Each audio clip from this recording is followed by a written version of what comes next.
말싸움입니다. 네, 기사 보시죠.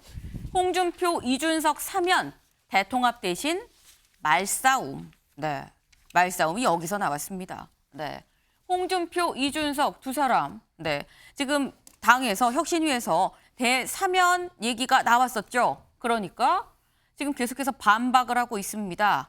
비판이 상당히 좀 거센 그런 내용의 반박을 지금 하고 있는데요.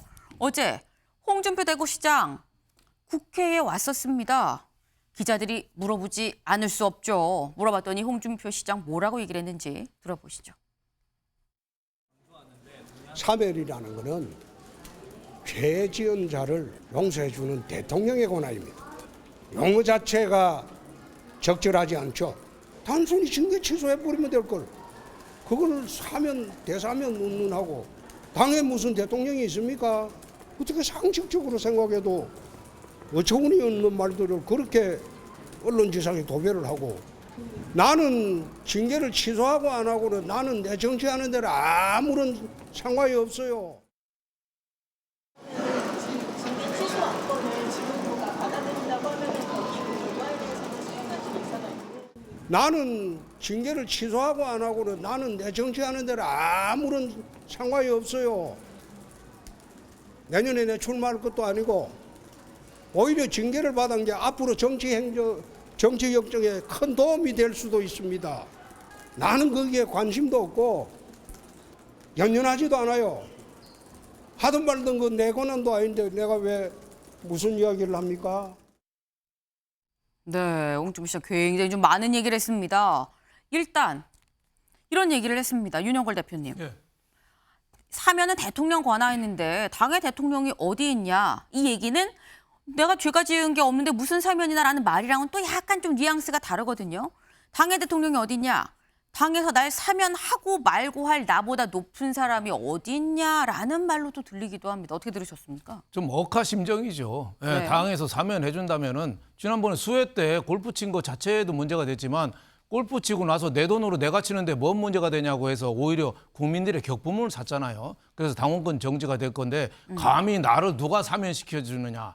어떻게 보면은 굉장히 그 대드는 모양새인데 좀 억하심정이고 저거는 좀 지난 수해 때 그 억울한 심정 그거를 그때 사과 냈습니다만은 아직까지도 반성을 안 하고 있는 거죠. 그럼 구체적인 그 억하심정의 그 대상이 김기현 대표예요? 이뇨한 김기현 혁신 대표가 그걸 뭐 아무래도 윤리위원회에서 했지만은 네. 김기현 대표가 당 대표가 아무래도 그 어느 정도 영향력을 행사했다고 보는 거죠. 그러니까 감히 김기현 대표가 나를 사면을 해? 그러니까 굉장히 화가 난 어떻게 보면 약간 꼰대라고도 할 수 있는데 그런 심리 아닌가. 그리고 지금 이뇨한 혁신위원장이 네. 그 영남권 의원들 수도권 험지 출마 얘기하잖아요. 네. 본인은 그 반대되는 행동을 했잖아요. 지난 총선 때 수도권 나가라 그러니까 나 안 나가 해가지고 대구에서 무소속으로 나가서 하여튼 이겼어요. 네. 그 여세를 모아서 대구시장까지 했어요.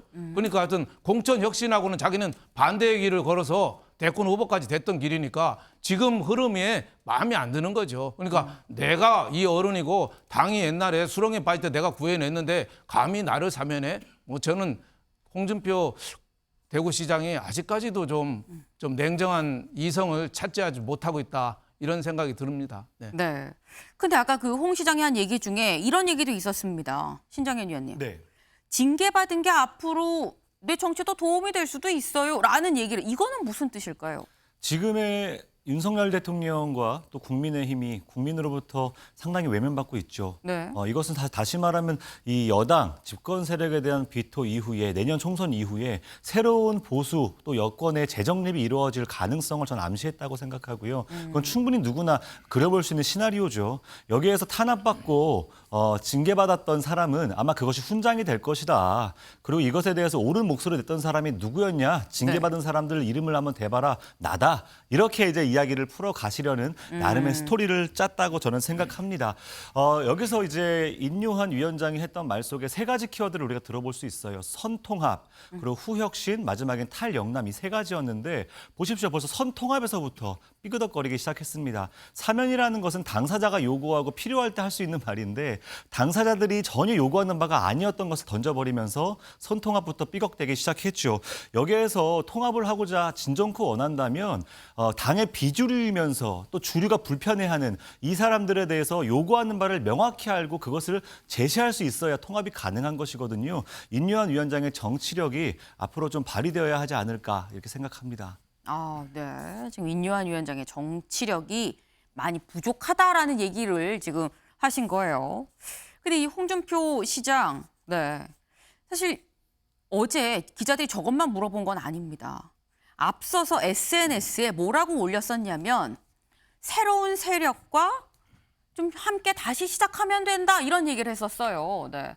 처음에 이 사면 얘기가 나오니까 난 내년 총선 후에 새로운 세력이랑 다시 시작하면 돼. 그래서 기자들이 이걸 물어봤습니다. 이게 무슨 얘기입니까? 물어봤거든요. 같이 들어보고 오시죠. 시장님 새로운 세력이랑 다시 시작한다 이게 어떤 내년 총선 이후 이야기입니다. 탈당도 치사하시는 건지 참 불쾌한 질문이다. 내가 이 당을 30년을 지켜온 사람입니다. 4%빼야 안 되는 정당을 되살린 사람이에요. 나왔다 들어갔다 하는 그 지류 지천의 실개천이 아니고 나는 본류입니다. 어떻게 그런 질문을 할 수 있어요? 네, 뭐 그럼 탈당하시는 겁니까? 그랬더니 화를 벌컥 냈어요. 내가 실개천이 아니고 본류입니다. 딱 얘기를 했습니다. 근데 이게 그럼 탈당하는 건 아니고 총선 이후에 새로운 세력이랑 같이 갈 거란 얘기인 즉슨 윤경호 위원님. 근데 그러면 이건 지금 보면 지금 니네 주류라고 하는 애들 내년 총선에서 못 살아남을 것 같은데? 라는 얘기 아닙니까? 근데 이 정도 그러는 발언이면 뭐 거의 약간 강을 건넜다라고도 볼 수 있는 거 아니에요? 아니 근데 나는 주류고 실개천이 아니다 이 얘기가 네. 그러니까 내가 당권을 되찾겠다. 아, 주도권을 내가 다시 장악하겠다. 네. 그렇다면 뭐 대구시장 내던지고 대선 직전에는 그게 어느 시점이 될지 몰라요. 1년 전이 될지 2년 전이 될지는 모르지만 내가 다시 중앙무대에 올라와서 당권을 되찾겠다. 네. 뭐 국회의원 아닌 원외 대표 얼마든지 우리 가능하잖아요. 그럴 수밖에 없는 상황이 된 게 지금 국민의힘과 민주당이라는 이 거대 양당은 자산이나 아니면 인력이나 여러 당원 구조나 이런 것들이 네. 타 정당이 거기에 대들기에는 철옹성처럼 기득권을 꽉 지금 구축하고 있는 셈이잖아요. 네. 그러니까 이런 정치인들은 그거와 달리 다른 세력 정당을 만든다 이거보다는 그 당에 들어가서 내가 오히려 주도권을 잡겠다. 그리고 해봤고 네. 실제로 윤석열 대통령도 전혀 당내 기반이 없는 분이 대선 후보가 되면서 또 대통령 당선이 되면서 지금 당을 사실상 장악한 거나 마찬가지 아니에요. 네. 그런 걸로 보면 홍준표 시장의 저 얘기는 새로운 세력과 다시 한다는 얘기는 다시 하지만 내가 당권을 차지하겠다 이 의지의 표명 아닐까 싶은 생각이 들어요. 네. 당권을 다시 쟁취해 오겠다라는 의지 표명일 것이다. 라는 말씀을 주셨는데 홍준표 시장뿐이 아니죠. 이준석 전 대표 SNS에 이런 글을 올렸습니다. 같이 볼까요? 제발 사면 받아줘는 이제 그만하죠. 좀스럽고 민망합니다. 문재인 전 대통령이 썼던 이 표현을 또 인용을 해서 사면 받아주라고 이제 그만하십시오. 나 안 받을 겁니다라는 얘기를 지금 한 겁니다. 그럼 더불어 사면은 안 받을 수 있는데 그럼 인요한 위원장이 만나자고 하면 만날 겁니까? 라고 물어봤어요. 뭐라고 했는지 들어보시죠. 혹시 만약에 인요한 위원장의 이준석 전 대표 만납시다라고 연락이 오면 만날 용인 있습니까? 아니 이분은 저한테 잘못한 것도 없고요. 네. 이분은 저를 만나야 될 이유가 딱히 없어요. 김병민 같은 사람은 저한테 사이비 평론가라 그랬고, 예? 그리고 당에서 보면 뭐 대변인이란 작자가 지금 뭐 하는 말이 뭐냐면 이준석을 내쫓아야지 3-4% 지지율이 오른다 이런 얘기 하고 있잖아요. 예. 그럼 그 사람부터 정리하고 그다음에 자 우리가 성의를 보였으니까 얘기를 좀 해볼까 이렇게 하면은. 우리 홍 시장님 같은 경우는 주말에 글을 굉장히 많이 올리셨더라고요. 거기 일부 댓글에 보니까 콩카콜라인 줄 알았는데 쉰카콜라구나라는 글이 있었어요. 반수생 지금 학교를 계속 다녀야 되는지를 결정하지 못하고 우리 조교 선생님이 그 학사 지도를 잘 안 해주었다고 불평하는 듯한 느낌을 받아요. 이동석 위원님. 지금 뭐 비용계가 계속 뭐 꾸준히 반발을 하고 있죠. 사면 아니다, 안 받는다라고 하고 있는데 여기에 대해서 박정화 대변인도 우리도 니네 싫어라는 느낌으로 지금 얘기를 했어요. 그럼 이렇게 되면 혁신위가 1호로 올린다는 이른바 대사면하는 행방이 어떻게 되는 겁니까?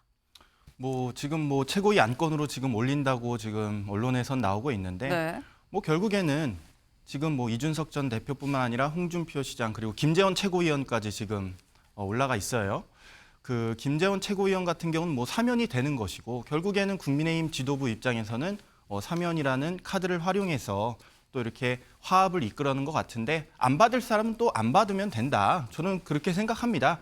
국민의힘 지금 혁신위가 내놓은 1호 혁신안에 대해서 국민들께서 굉장히 많이 관심을 보이고 있지 않습니까? 네. 뭐 홍준표 시장님도 지금 관심을 굉장히 크게 보이고 있어요. 뭐 앞서 뭐 연연하지 않아요 이렇게 브리핑에서 말을 했는데 네. 연연을 굉장히 하고 있거든요, 사실. 그게 연연하는 거다. 맞습니다. 페이스북에도 하루에 뭐 4건 이상 이렇게 올리는 등 네. 이런 거를 보면 또 홍준표 시장에 대해서 한 가지 말씀드리고 싶은 거는 지금 본질을 흐리고 계십니다. 지금 뭐 수해 때 골프 친 이것에 대한 징계는 이게 윤리 강경의 22조에 나와 있습니다.